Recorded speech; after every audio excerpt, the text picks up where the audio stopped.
A Suspicious Gift by Algernon Blackwood.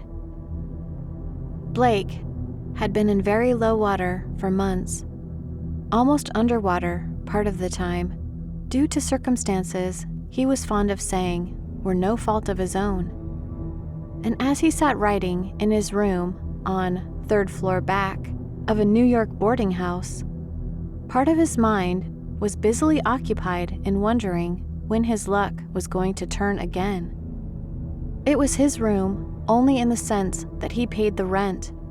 Two friends, one a little Frenchman and the other a big Dane, shared it with him, both hoping eventually to contribute something towards expenses, but so far not having accomplished this result. They had 2 beds only, the third being a mattress they slept upon in turns, a week at a time. A good deal of their irregular feeding consisted of oatmeal, potatoes, and sometimes eggs, all of which they cooked on a strange utensil they had contrived to fix into the gas jet. Occasionally, when dinner felled them all together, they swallowed a little raw rice and drank hot water from the bathroom on the top of it, and then made a wild race for bed so as to get to sleep while the sensation of false repletion was still there. For sleep and hunger are slight acquaintances, as they well knew. Fortunately, all New York houses are supplied with hot air, and they only had to open a grating in the wall to get a plentiful, if not a wholesome amount of heat. Though loneliness in a big city is a real punishment, as they had severally learnt to their cost, their experiences, 3 in a small room for several months, had revealed to them horrors of quite another kind. And their nerves had suffered according to the temperament of each. But on this particular evening, as Blake sat scribbling by the only window that was not cracked, the Dane and the Frenchman, his companions in adversity, were in wonderful luck. They had both been asked out to a restaurant to dine with a friend, who also held out to one of them a chance of work and remuneration. They would not be back till late, and when they did come, they were pretty sure to bring in supplies of one kind or another, for the Frenchman never could resist the offer of a glass of absinthe, and this meant that he would be able to help himself plentifully from the free lunch counters, with which all New York bars are furnished, and to which any purchaser of a drink is entitled to help himself and devour on the spot, or carry away casually in his hand for consumption elsewhere. Thousands of unfortunate men get their sole subsistence in this way in New York, and experience soon teaches where, for the price of a single drink, a man can take away almost a meal of chipped potatoes, sausage, bits of bread, and even eggs. The Frenchman and the Dane knew their way about, and Blake looked forward to a supper, more or less substantial, before pulling his mattress out of the cupboard and turning it upon the floor for the night. Meanwhile, he could enjoy a quiet and lonely evening with the room all to himself. In the daytime, he was a reporter on an evening newspaper of sensational and lying habits. His work was chiefly in the police courts, and in his spare hours at night, when not too tired or too empty, he wrote sketches and stories for the magazines that very rarely saw the light of day on their printed and paid-for sentences. On this particular occasion, he was deep in a most involved tale of a psychological character, and had just worked his way into a sentence or set of sentences that completely baffled and muddled him. He was fairly out of his depth, and his brain was too poorly supplied with blood to invent a way out again. The story would have been interesting had he written it simply, keeping to facts and feelings, and not diving into difficult analysis of motive and character, which was quite beyond him, for it was largely autobiographical, and was meant to describe the adventures of a young Englishman who had come to grief in the usual manner on a Canadian farm, had then subsequently become a barkeeper, sub-editor on a Methodist magazine, a teacher of French and German to clerks at 25 cents per hour, a model for artists, a super on the stage, and finally, a wanderer to the goldfields. Blake scratched his head and dipped the pen in the ink pot, stared out through the blindless windows, and sighed deeply. His thoughts kept wandering to food, beefsteak, and steaming vegetables. The smell of cooking that came from a lower floor through the broken windows was a constant torment to him. He pulled himself together and again attacked the problem. For with some people, he wrote, the imagination is so vivid as to be almost an extension of consciousness. But here, he stuck absolutely. He was not quite sure what he meant by the words, and how to finish the sentence puzzled him into blank inaction. It was a difficult point to decide, for it seemed to come in, appropriately, at this point in his story, and he did not know whether to leave it as it stood, change it round a bit, or take it out altogether. It might just spoil its chances of being accepted. Editors were such clever men. But to rewrite the sentence was a grind, and he was so tired and sleepy. After all, what did it matter? People who were clever would force a meaning into it. People who were not clever would pretend. He knew of no other classes of readers. He would let it stay and go on with the action of the story. He put his head in his hands and began to think hard. His mind soon passed from thought to reverie. He fell to wondering when his friends would find work and relieve him of the burden. He acknowledged it as such, of keeping them, and of letting another man wear his best clothes on alternate Sundays. He wondered when his luck would turn. There were one or two influential people in New York whom he could go and see if he had a dress suit and other conventional uniforms. His thoughts ran on far ahead, and at the same time, by a sort of double process, far behind as well. His home, in the old country, rose up before him. He saw the lawn and the cedars and sunshine. He looked through the familiar windows and saw the clean-swept rooms. His story began to suffer. The psychological masterpiece would not make much progress unless he pulled up and dragged his thoughts back to the treadmill. But he no longer cared. Once he had got as far as that cedar, with the sunshine on it, he never could get back again. For all he cared, the troublesome sentence might run away and get into someone else's pages, or be snuffed out altogether. There came a gentle knock at the door, and Blake started. The knock was repeated louder. Who in the world could it be at this late hour of the night? On the floor above, he remembered, there lived another Englishman, a foolish, second-rate creature, who sometimes came in and made himself objectionable with endless and silly chatter. But he was an Englishman for all that, and Blake always tried to treat him with politeness, realizing that he was lonely in a strange land. But tonight, of all people in the world, he did not want to be bored with Perry's cackle, as he called it. And the "Come in," he gave in answer to the second knock, had no very cordial sound of welcome in it. However, the door opened in response, and the man came in. Blake did not turn round at once, and the other advanced to the center of the room, but without speaking. Then Blake knew it was not his enemy, Perry, and turned round.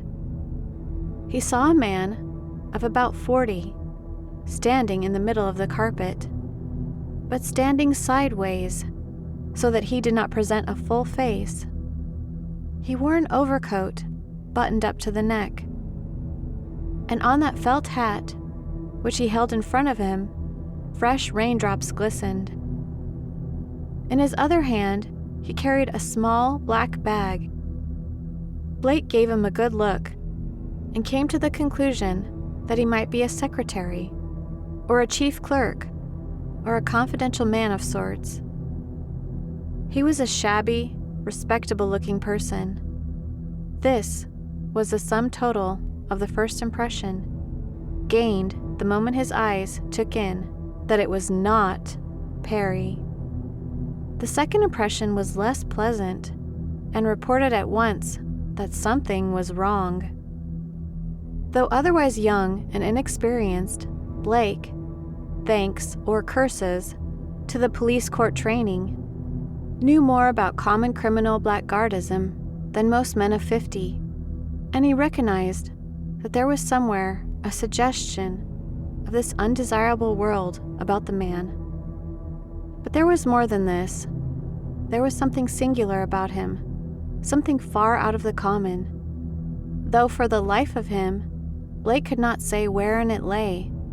The fellow was out of the ordinary, and in some very undesirable manner. All this that takes so long to describe, Blake saw with the first and second glance. The man at once began to speak in a quiet and respectful voice. "Are you Mr. Blake?" he asked. "I am." "Mr. Arthur Blake?" "Yes." "Mr. Arthur Herbert Blake?" persisted the other, with emphasis on the middle name. "That is my full name," Blake answered simply, adding, as he remembered his manners, "But won't you sit down first, please?" The man advanced with a curious sideways motion like a crab and took a seat on the edge of the sofa. He put his hat on the floor at his feet, but still kept the bag in his hand. "I come to you from a well-wisher," he went on in oily tones, without lifting his eyes. Blake, in his mind, ran quickly over all the people he knew in New York who might possibly have sent such a man, while waiting for him to supply the name. But the man had come to a full stop and was waiting too. "A well-wisher of mine?"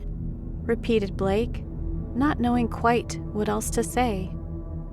"Just so," replied the other, still with his eyes on the floor. "A well-wisher of yours." "A man or—" he felt himself blushing.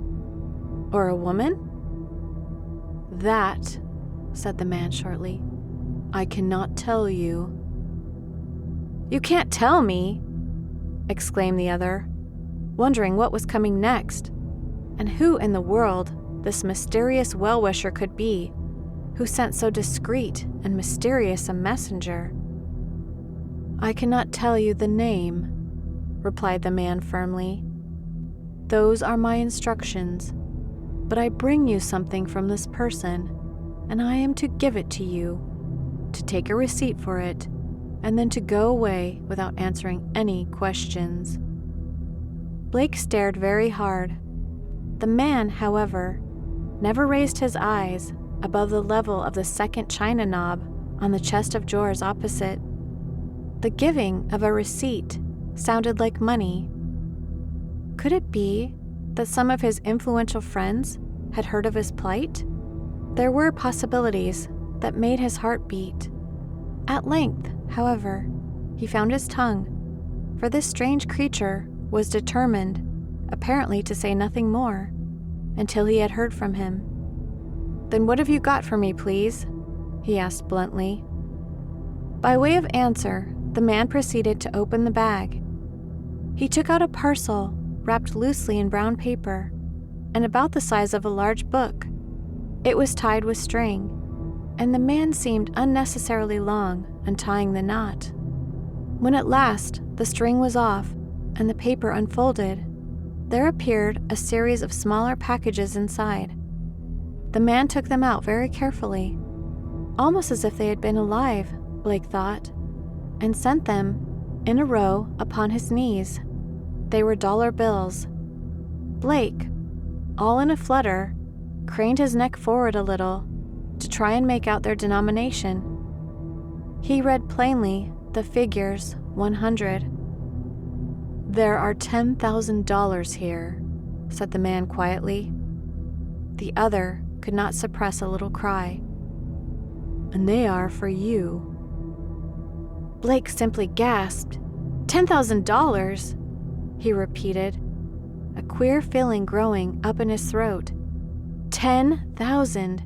Are you sure? You mean they are for me? He stammered. He felt quite silly with excitement, and grew more so with every minute. As the man maintained a perfect silence. Was it not a dream? Wouldn't the man put them back in the bag presently and say it was a mistake, and they were meant for somebody else? He could not believe his eyes or his ears, yet, in a sense, it was possible. He had read of such things in books, and even come across them in his experience of the courts. The erratic and generous philanthropist who was determined to do his good deed and to get no thanks or acknowledgement for it. Still, it seemed almost incredible. His troubles began to melt away like bubbles in the sun. He thought of the other fellows when they came in, and what he would have to tell them. He thought of the German landlady and the arrears of rent, of regular food and clean linen, and books and music, of the chance of getting into some respectable business, of as many things as it is possible to think of when excitement and surprise fling wide open the gates of the imagination.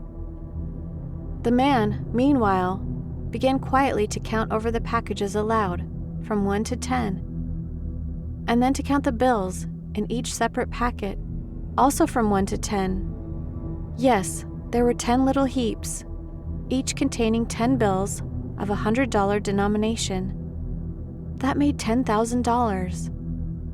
Blake had never seen so much money in a single lump in his life before, and for many months of privation and discomfort, he had not known the feel of a $20 note, much less of a $100 one. He heard them crackle under the man's fingers, and it was like crisp laughter in his ears. The bills were evidently new and unused. But, side by side with the excitement caused by the shock of such an event, Blake's caution, acquired by a year of vivid New York experience, was meanwhile beginning to assert itself. It all seemed just a little too much out of the likely order of things to be quite right. The police courts had taught him the amazing ingenuity of the criminal mind, as well as something of the plots and devices by which the unwary are beguiled into the dark places where blackmail may be levied with impunity.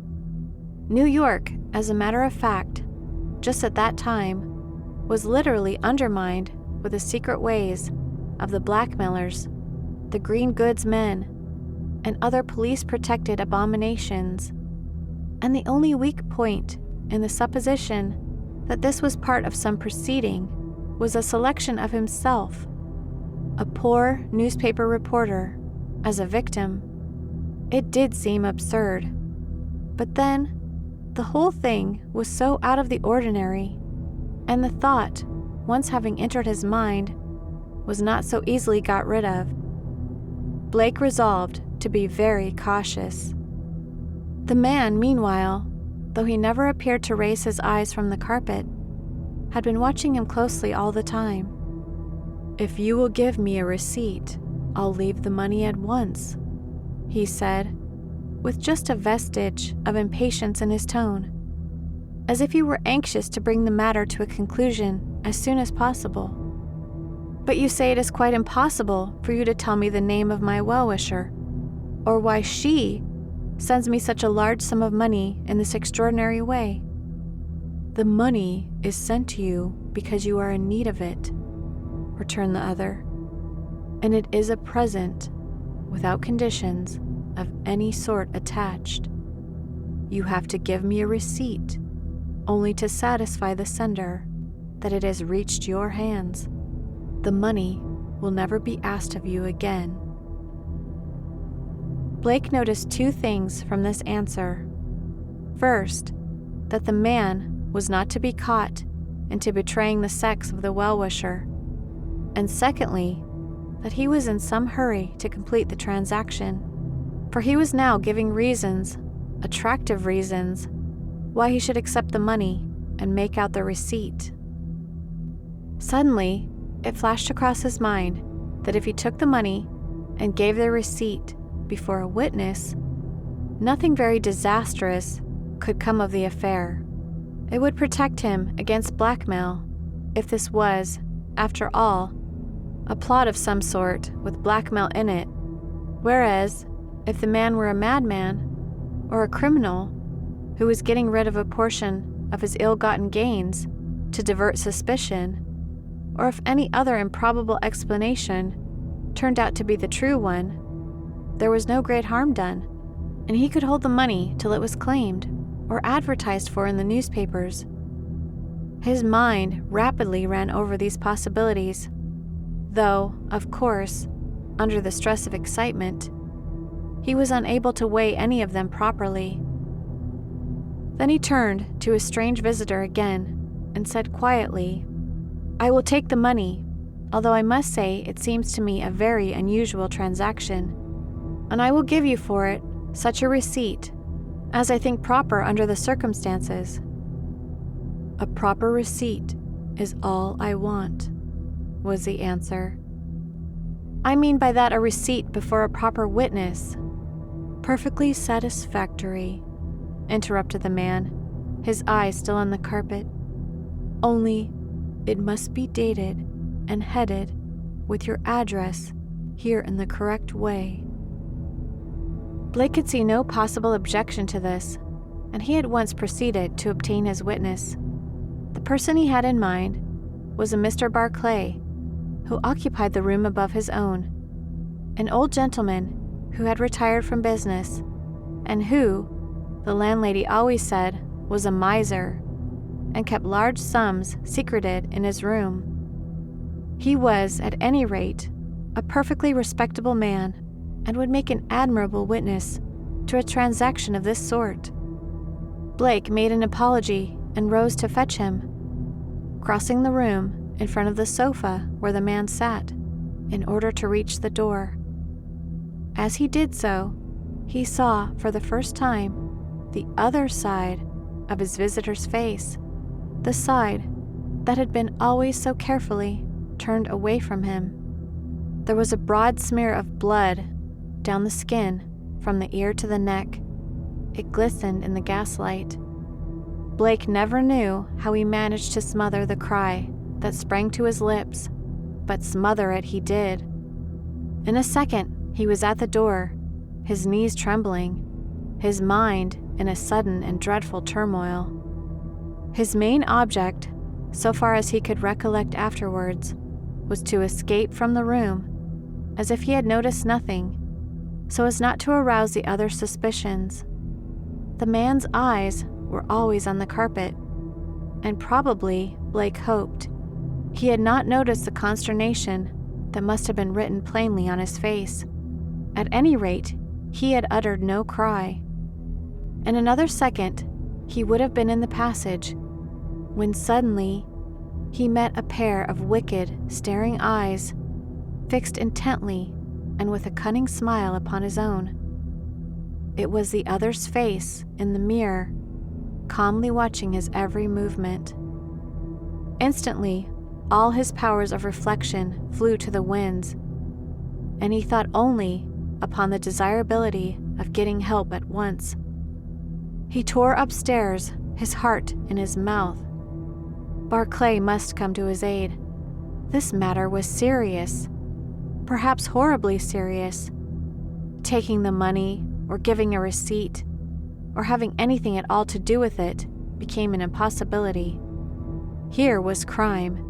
He felt certain of it, In 3 bounds, he reached the next landing and began to hammer at the old miser's door as if his very life depended on it. For a long time, he could get no answer. His fists seemed to make no noise. He might have been knocking on cotton wool, and the thought dashed through his brain that it was all just like the terror of a nightmare. Barclay, evidently, was still out, or else sound asleep, but the other simply could not wait a minute longer in suspense. He turned the handle and walked into the room. At first, he saw nothing for the darkness and made sure the owner of the room was out. But the moment the light from the passage began a little to disperse the gloom, he saw the old man, to his immense relief, lying asleep on the bed. Blake opened the door to its widest to get more light and then walked quickly up to the bed. He now saw the figure more plainly and noted that it was dressed and lay only upon the outside of the bed. It struck him, too, that he was sleeping in a very odd, almost an unnatural position. Something clutched at his heart as he looked closer. He stumbled over a chair and found the matches. Calling upon Barclay the whole time to wake up and come downstairs with him, he blundered across the floor, a dreadful thought in his mind, and lit the gas over the table. It seemed strange that there was no movement or reply to his shouting, but it no longer seemed strange when at length he turned in the full glare of the glass and saw the old man lying huddled up into a ghastly heap on the bed, his throat cut across from ear to ear. And all over the carpet lay new dollar bills, crisp and clean like those he had left downstairs, and strewn about in little heaps. For a moment, Blake stood stock still, bereft of all power of movement. The next, his courage returned, and he fled from the room and dashed downstairs, taking 5 steps at a time. He reached the bottom and tore along the passage to his room, determined at any rate to seize the man and prevent his escape till help came. But when he got to the end of the little landing, he found that his door had been closed. He seized the handle, fumbling with it in his violence. It felt slippery and kept turning under his fingers without opening the door, and fully half a minute passed before it yielded and let him in headlong. Scattered upon the carpet lay a number of the bills, and beside them, half hidden under the sofa where the man had sat, he saw a pair of gloves, thick leathern gloves, and a butcher's knife. Even from the distance where he stood, the bloodstains on both were easily visible. Dazed and confused by the terrible discoveries of the last few minutes, Blake stood in the middle of the room, overwhelmed and unable to think or move. Unconsciously, he must have passed his hand over his forehead in the natural gesture of perplexity, for he noticed that the skin felt wet and sticky. His hand was covered with blood. And when he rushed in terror to the looking-glass, he saw that there was a broad red smear across his face and forehead. Then he remembered the slippery handle of the door and knew it had been carefully moistened. In an instant, the whole plot became clear as daylight, and he was so spellbound with horror that a sort of numbness came over him, and he came very near to fainting. He was in a condition of utter helplessness, and had anyone come into the room at that minute and called him by name, he would have simply dropped to the floor in a heap. If the police were to come in now! The thought crashed through his brain like thunder, and at the same moment, almost before he had time to appreciate a quarter of its significance, there came a loud knocking at the front door below. The bell rang with a dreadful clamor. Men's voices were heard talking excitedly, and presently Heavy steps began to come up the stairs in the direction of his room. It was the police. And all Blake could do was to laugh foolishly to himself and wait till they were upon him. He could not move nor speak. He stood face to face with the evidence of his horrid crime, his hands and face smeared with the blood of his victim. And there he was, standing, when the police burst open the door and came noisily into the room. "Here it is," cried a voice he knew. "Third floor back, and the fellow caught red-handed." It was the man with the bag leading in the two policemen.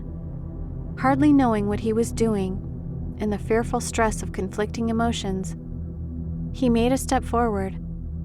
But before he had time to make a second one, he felt the heavy hand of the law descend upon both shoulders at once as the two policemen moved up to seize him.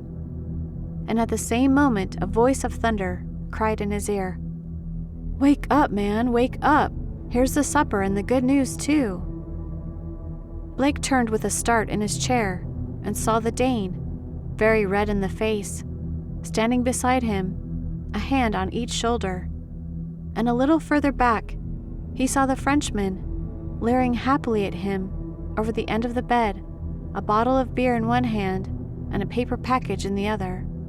He rubbed his eyes, glancing from one to the other, and then got up sleepily to fix the wire arrangement on the glass jet to boil water for cooking the eggs, which the Frenchman was in momentary danger of letting drop upon the floor.